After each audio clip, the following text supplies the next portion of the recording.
When it comes to your health, quality isn't negotiable. That's why I've trusted my supplement dispensary to Fullscript, because every one of their 15,000 supplements is vetted, verified, and held to the highest standards. And now for 4 days only, every single one of those high-quality supplements is on sale. May 18th through 21st, 4 days only. Get 10% off and free shipping on the entire Fullscript inventory. It's the Fullscript signature sale happening May 18th through May 21st. Just go to dearhoffmanstore.com, stock up on the supplements I recommend at prices that make it even easier to stay consistent with your wellness routine. We're talking trusted brands, professional-grade formulas, everything in the catalog, no exceptions. You'll find innovative wellness products, too, all chosen for their quality and reliability. Don't leave your health to chance by buying from third-party sellers. Shop my Fullscript online dispensary, where quality always comes first. The Fullscript signature sale, May 18th through 21st at dearhoffmanstore.com. That's dearhoffmanstore.com. If your quest for longevity feels overwhelming, here's some good news. It starts with one simple daily habit. MitoPure gummies from Timeline. They're the first ever longevity gummies that ignite mitophagy, your body's natural anti-aging pathway. MitoPure is a clinically validated solution backed by over 15 years of research. MitoPure gummies utilize a powerful compound that redefines what's possible for your longevity. MitoPure produces the first ever urolithin A gummies that support your cellular energy so you feel strong, clear, and vibrant. Boost your cellular energy and enhance muscle strength and endurance, all without changing your diet or exercise routine. As someone who loves to stay active, I've noticed a significant boost in my workouts since I started using it. I feel stronger and more energized, and my recovery time has improved dramatically. Better recovery starts at the cellular level. For more information and to order, just go to timeline.com/Hoffman. Use coupon code Hoffman at checkout for 20% off. That's timeline.com/Hoffman for 20% off MitoPure gummies with code Hoffman.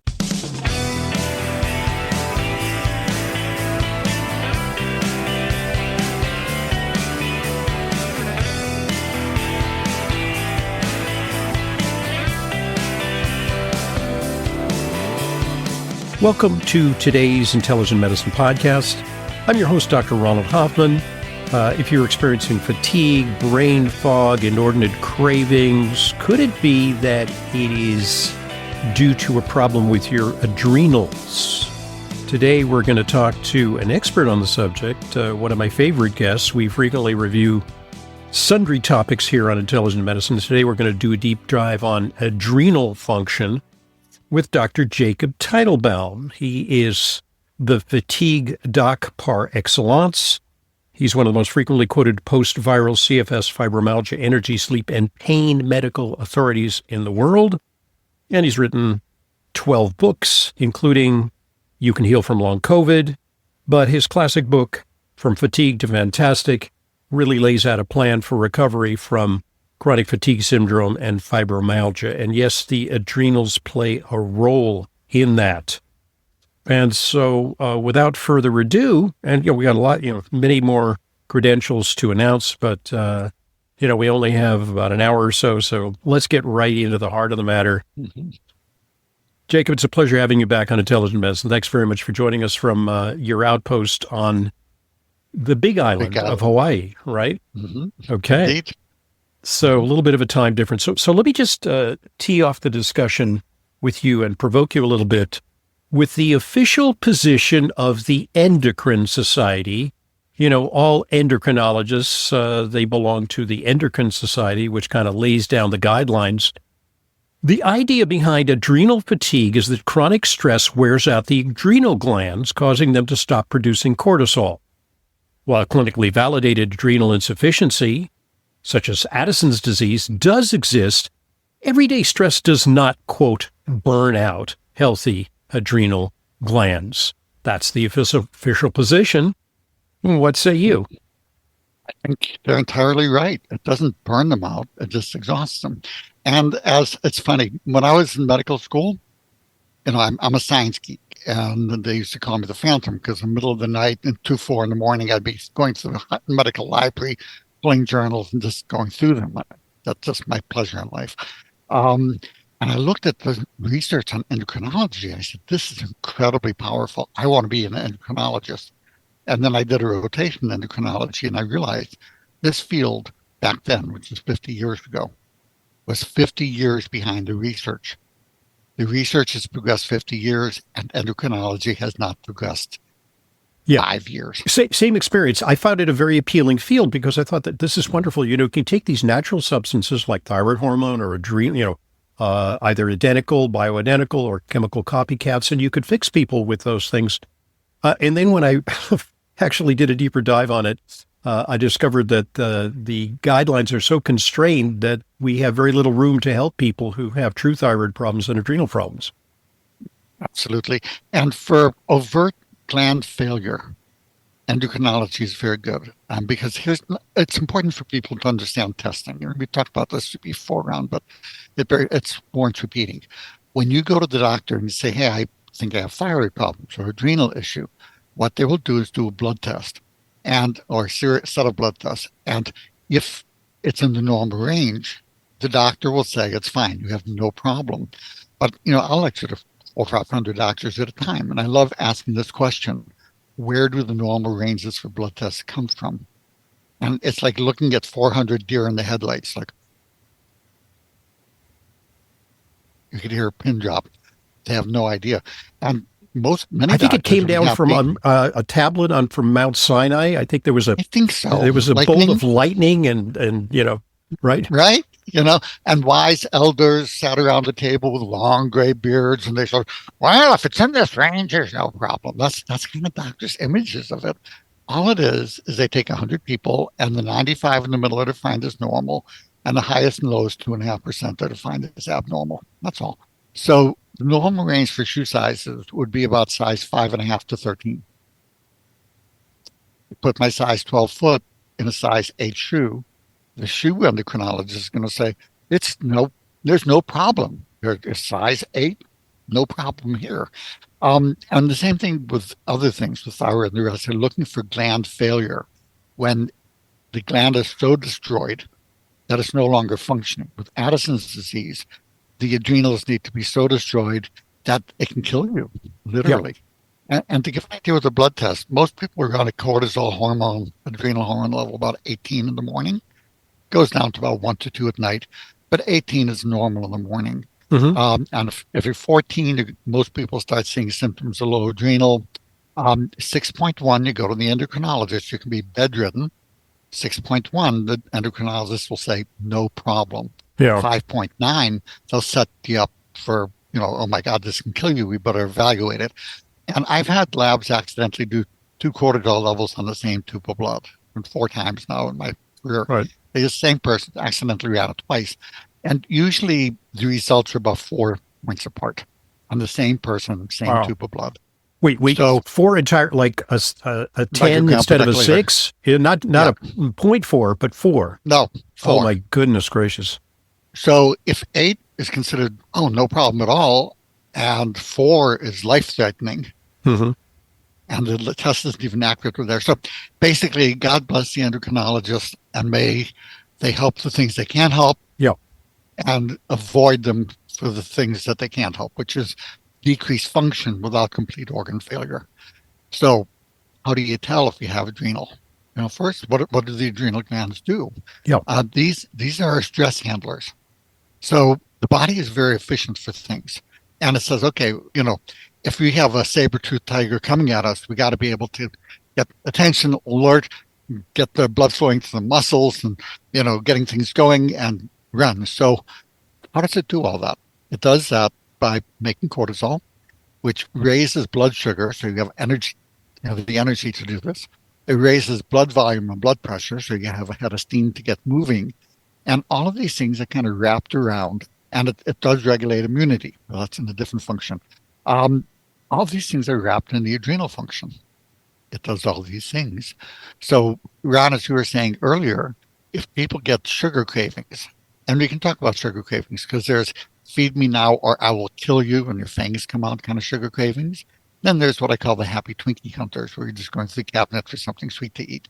And the first one tends to be adrenal. The second one tends to be candida overgrowth. Okay. So that hangry thing because what happens is that the adrenals are kind of an emergency response system to low blood sugar. Low blood sugar, you don't have enough sugar, it will, your brain doesn't have enough to function, your muscles won't function. You can actually die from low blood sugar. That's why we sometimes find people lying on the subway uh, uh, platform, and they're actually diabetics who took a little too much insulin, their blood sugar dropped, and they conked out. But your adrenals are sort of a counter force that can raise your blood sugar back up. Exactly. As blood sugar drops to a certain point, usually many people about 60-ish, if you drink a lot of caffeine or stuff, or you happen to have a cup of coffee, God bless it, um, the blood sugar response will hit earlier. You get hypoglycemia despite maybe an 80 blood sugar, even It will sometimes. sensitize you to a low blood sugar. Yeah. Correct. So, your body, your brain considers low blood sugar the same as no oxygen, no air, Yeah. suffocating. It's the same response that you're going to trigger. It's like this kind of panic thing. But here's the thing. So if you find that you get irritable when hungry, or if you're having relationship problems, for those of you at divorce lawyers or marital counseling, a lot of that is adrenal fatigue Impatience. in Impatience. patients. Yeah. Yeah, in Is, people. is it possible that our continuous over reliance on sugar can actually overtax the adrenals? Because the adrenals continually, after your blood sugar goes up, then it you get reactive hypoglycemia, it plummets. Does that tax the adrenals? That is diet potentially a stress? Absolutely. The high sugar, well, here are the things that drive adrenal fatigue. Excess stress, we'll talk about that in a moment. Excess sugar, because every time you shoot your sugar up and you have, the body's not made to handle sugar in like, a soda with 36 spoons of sugar in it. It's not made to handle that. You spike blood sugar, your insulin goes, oh my God, drives it way down. And it's expecting you to continue to have the sugar for the next 3 hours because food digests over 3 hours. And instead, 45 minutes after the sugar, it's gone, and it plummets. And now your cortisol has to like do alarm bells to like Mm-hmm. get the sugar up, and you're on this emotional roller coaster. So absolutely high sugar, high stress, being dehydrated, salt restriction. Salt is actually healthy. I mean, I don't like the way they dump it in the Right. food, but I think people should use the salt shaker to taste. And salt restriction, I think it probably kills more people than it helps unless they have heart failure. Right. Even high blood pressure, it's a very, very modest effect compared to potassium, helps a lot. Because one of the So, things that the adrenals do is they do regulate blood pressure through what are called mineralocorticoids, and the function of the mineralocorticoids is supplanted by some electrolytes like sodium. yes. And basically, it holds on to salt. The adrenals hold on to salt, hold on to water. And if your adrenals are low, you're going to find you get lightheaded You feel sometimes when you weak and stand up. woozy, right? Hmm. And if you happen to be up walking around or standing in one place for a while, the blood may not get to your brain as much. You may start getting brain foggy. Hmm. So all of these things. So if you want to, let me give you a poster child description for low adrenal, Sure. just so listeners can Yeah. recognize it. You sugar crave, you get irritable when hungry, you may have a tendency to fatigue, and recurrent, when it gets severe, you may find you get recurrent infections. Every bug that comes around, you get it, takes forever to go away. Hmm. That's adrenal fatigue in many cases. And especially, as we mentioned, if you're having relationship stresses, a lot of that can, because of the mood shifts, that can be pretty remarkable uh, when the blood sugar drops. So if this sounds like you, if you have two or three of these things, um, taking some adrenal support, we'll talk about how to Yeah. help the adrenals heal. It's not that hard. It's pretty easy, actually. I actually Um, I have to say I once experienced this. I had a bicycle accident. I had a high femoral fracture. Fortunately, I didn't need a hip replacement, but it was very debilitating injury. And I just felt very weak and devitalized. And then I checked my blood pressure. It was extremely low, extremely low. And so I got myself some licorice extract. And that helped to somewhat raise my blood pressure and also helped me feel a little bit less knocked out because I was really hammered. Mhm. And the main effect of the licorice is that when your body makes its own cortisol adrenal hormone, it makes it and then it breaks it down. So the glycyrrhizin in licorice slows the breakdown. So the cortisol you make lasts longer. Right. Like hamburger So helper for your cortisol.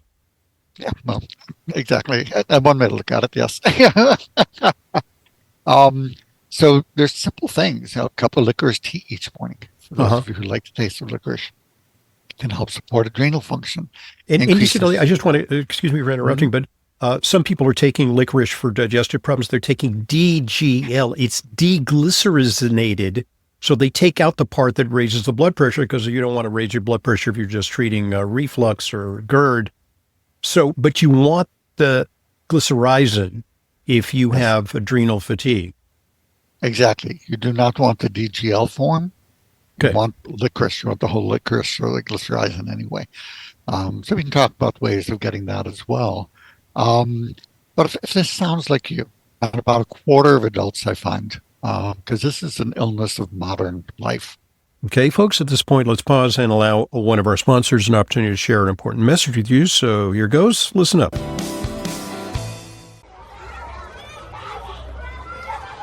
Kids don't just bring home homework, they bring home germs. And those germs don't just stay with them, they spread to the whole household. That's why Clear Nasal Spray was created by a practicing physician to give parents and grandparents peace of mind. You may not think about it, but your nose is filtering out a semi-truck full of air every single day.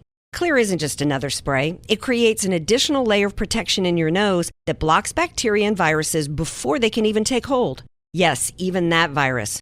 Supporting your body's defenses right where germs first try to enter. Clear is a hygiene product recommended for daily use, drug-free, non-drowsy, and safe for all ages. Just a quick spray in the morning and evening helps you cleanse your nose. Don't just hope for protection, create it. Get Clear Nasal Spray, your daily defense. Clear Nasal Spray is available at retailers nationwide and online. Check out xlear.com for our special offers. That's xlear.com. Thanks for listening and thanks for supporting our sponsors. They are what make intelligent medicine a continuing free resource to you. And now back to today's guest, Dr. Jacob Teitelbaum. How does modern About a, life contribute to this? You think we're suffering from a pandemic of adrenal insufficiency due to the stresses of modern life? Is there something about that? I think we're suffering from a pandemic of trying to scare people to death about everything for fun and profit. Um, Okay. uh, Tell us what but you really think. okay, so look, I would not trade living today for any time in human history. I can start by trying to get my cell phone away from me, and if you want to pry it out of my cold dead fingers, you can do that. But it just I think modern life is awesome, but it has its challenges. Many, if not most, of today's illnesses are illnesses of modern life. If you look at the medical anthropologist, there's a brilliant book out of Harvard on diseases of Western life, of modern life. Um, Heart attacks used to be very rare. Strokes not quite as rare. Many cancers, colon cancers, things like that, very rare until about 500 years ago. A lot of the illnesses of modern life didn't exist. Autoimmune, very unusual in the past. These things are all skyrocketing. So, why? Number one, the diet sucks. I mean, that's my medical term. Half of the vitamins and minerals are lost in food processing. Half. It's like losing half of your paycheck or half of your height. Your body can't recover from that. And maybe in another show we'll talk about when to use a multivitamin, how to use stuff like that. But the vitamin C and vitamin B5 are critical for adrenal function.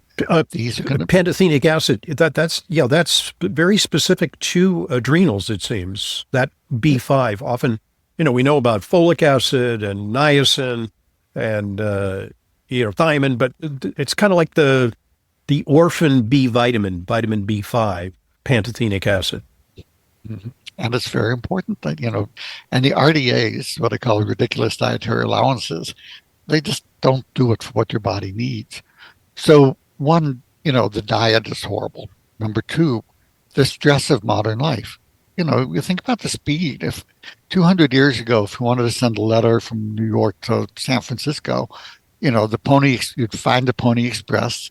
And if the horse rider didn't get killed along the way, then it might get a response 6 to 12 months later, and then you could write back, and then, now it's send an email, click, bing, and 2 minutes later, ding, and it's in back. the middle of the night sometimes, right by your bedside.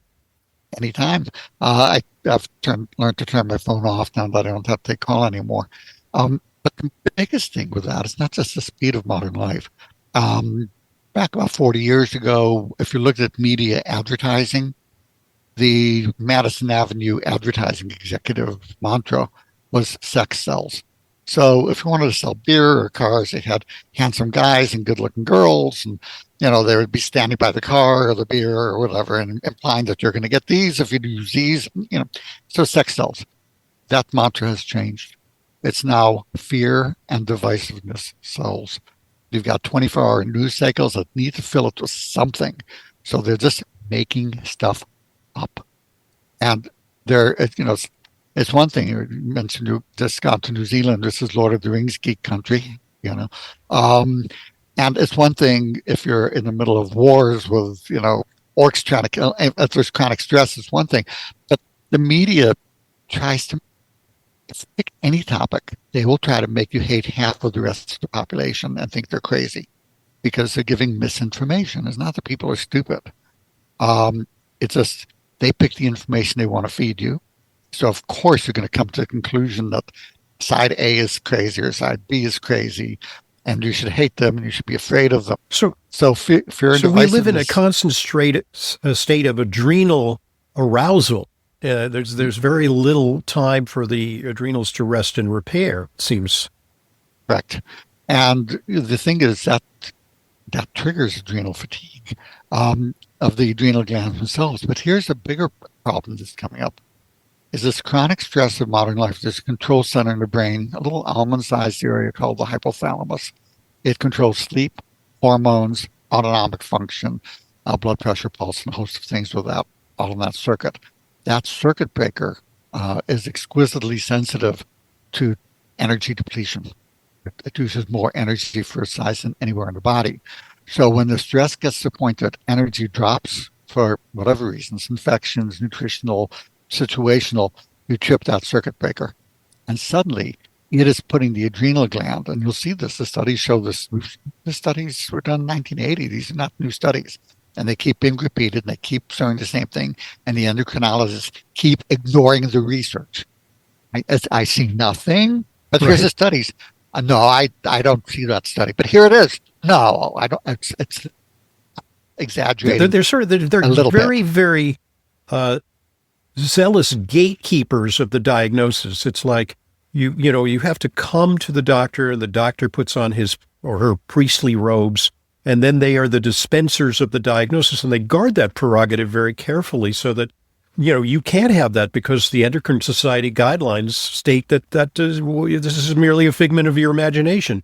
Perhaps you need an antidepressant. Yeah, there's a nice study that was looking at the role of industry funding on not just research outcomes, but on the guideline committees that formulate the guidelines. And what it showed was that the guidelines recommended, and they used specifically the Endocrine Society that they looked at in that study, was related exactly to how much money each pharmaceutical company gave. Yeah, it's like they were buying seats at the table of the experts who made the things. And the things we're talking about here are cheap. There's no big money in them. There's no representation at the table for you. One of the things that I recall about the adrenals is kind of has to do with rabbits. There are two basic types of rabbits. They're the very wary, wily rabbits. You can't get close to them. They're very resilient. They run around. They're gray or brown, and they live in the harsh conditions of the wild, and they're very attuned to the presence of predators. And then there are these little white rabbits that you can keep, and they have pink eyes, but they don't do very well. They die on you. I don't know if you were a little kid and you had the experience of having a white rabbit. They're very cute. You can pet them, but they get sick very easily. They're not very resilient, and they unfortunately die, and it's a heartbreak to the child who's raising the white rabbit. when they check the size of their adrenals, the adrenals of the wild rabbits are 3 to 4 times the size of the puny adrenals of the domesticated white rabbits. So does this speak to resilience and the ability to withstand the rigors of environmental challenges? Yes, I mean, what you're looking at there is how that rabbit deals with stress. They're internalizing it. Where the ones initial rabbits go run and hide, and you can't catch them. They're wary, and that keeps the stress low. But if you're domesticated and you're being handled by these mountain-sized people all the time, sometimes little 2-year-olds that grab you by the ears, but you're trained, you're whatever, not to bite or run. Yeah. You're going to internalize that stress, and so they're going to look calm on the outside, but the adrenals are kind of pumping and pumping, and they grow to try to handle all the stress until they can't, and they just fail. Yeah, and they're also very susceptible to infection, so that really has something to do with immunity. Okay, so there's that expression, I feel like I'm on steroids.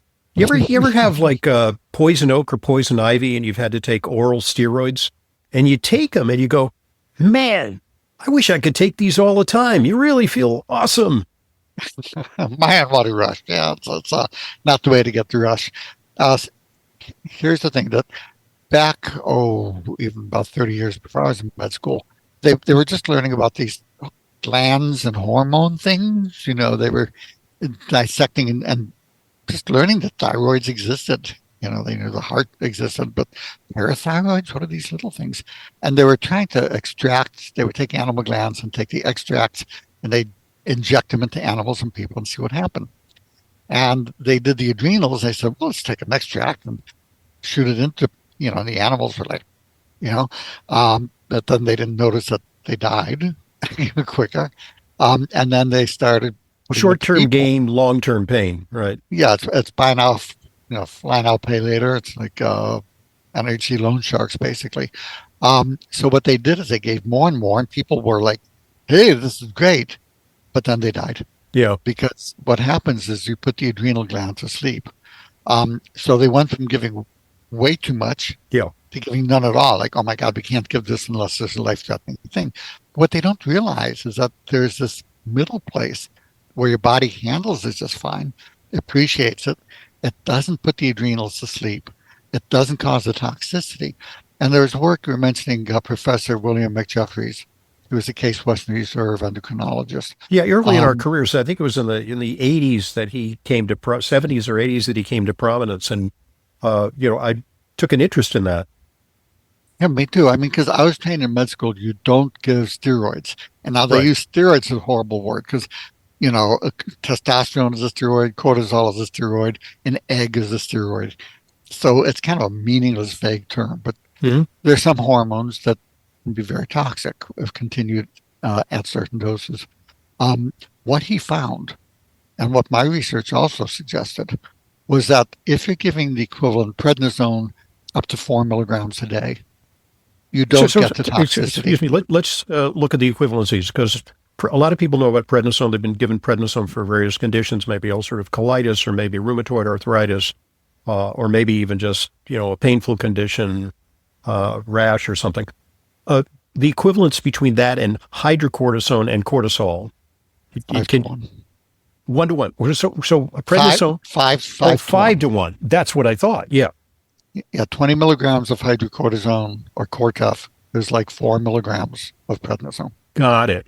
So, but most people aren't familiar. They've heard of prednisone. They haven't heard of cortisone. So if you give like 5 milligrams of cortisone, that is 1 milligram of prednisone. Yes. Wow. Okay. And you're not going to see the toxicities. I mean, he actually laid out the research really well. And you don't see the toxicities until you get above 20 milligrams of cortisone or 4 milligrams of prednisone. Really until you get above 7 milligrams of prednisone is where you really see that your body makes. Okay. Can you explain the feedback mechanism? Because I think that'll help people understand. It's a little bit like if you have a thermostat in your room, and then you decide it's not hot enough, and you put in bring in your space heater. it's going to turn the thermostat down and your furnace will stop generating heat. Could you clarify that a little bit? Because people don't understand that when they take prednisone, they suppress their own production of adrenal hormones. Exactly. The body, this hypothalamic center, kind of tastes your blood to see how much of the different hormones there are and what you need. And then it puts out a messenger to each gland that says make more or make less, or don't make any more. Your body makes the equivalent of 7 milligrams of prednisone a day. 7. Mm-hmm. Or 35 of Cortef. Mm-hmm. So if you're taking that much, the gland over here that goes, there's plenty, adrenals, go to sleep. It's okay. You don't have to do much. If you're taking 15, it says make less. If you're taking 35, it says make nothing. Yeah. But you're still having the same amount in your body, so you don't see the toxicity. Mm-hmm. But when you go the above temperature 7 of the room prednisone, stays the same, in effect, in that analogy. Yeah. Exactly. But say you go over 7.5 milligrams of prednisone, suddenly you raise the temperature in the room to 120 degrees, and turning off the furnace doesn't help anymore.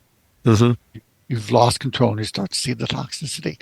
But also, in our bodies, the adrenal especially, each different gland has its own time frame for waking up. Right. If you put it to sleep, the adrenals can take months or years to wake up. Yeah. But Ron, we did one study where we were giving the cortisol up to 20 milligrams a day, and I was doing the specialized testing called cortisone stimulation testing before and after. This is on your fatigue patients. Yes, in the chronic fatigue syndrome patients, Okay. the fibromyalgia patients. And what we found was no adrenal suppression at doses up to 20 milligrams a day. Nice. At 25 milligrams a day, the NIH study, you start to see adrenal suppression. Mm-hmm. So it's helpful to know. I don't use prednisone. I will use the hydrocortisone when I need to. I prefer to use the natural adrenal support, and that's really easy to do. I mean, that's what I want to talk about in part 2, because there's a good point at which to pause, because we've kind of outlined the problem, but I want to talk about natural solutions. I think there's lifestyle solutions. There are nutraceutical solutions short of medication. I think medication is warranted. It has a place, but I have to say that in my clinical practice of many decades, I can count maybe on 2 hands the number of patients that have required medication, because they usually respond to the more natural interventions, and that's preferable. So Yes. When we return, our subject is the adrenals, the important role the adrenals play. Could you be suffering from adrenal burnout? Is that for real? What can you do to support your adrenals? That really is an important chapter within the best-selling book From Fatigue to Fantastic, and is part of an overall portfolio of things, and all of the above approach to addressing fatigue. So it's a missing link for many people. Our guest, Dr. Jacob Teitelbaum, a pioneer in this area. When we return, more on the subject of supporting the adrenals. I'm Dr. Ronald Hoffman, and this is the Intelligent Medicine Podcast.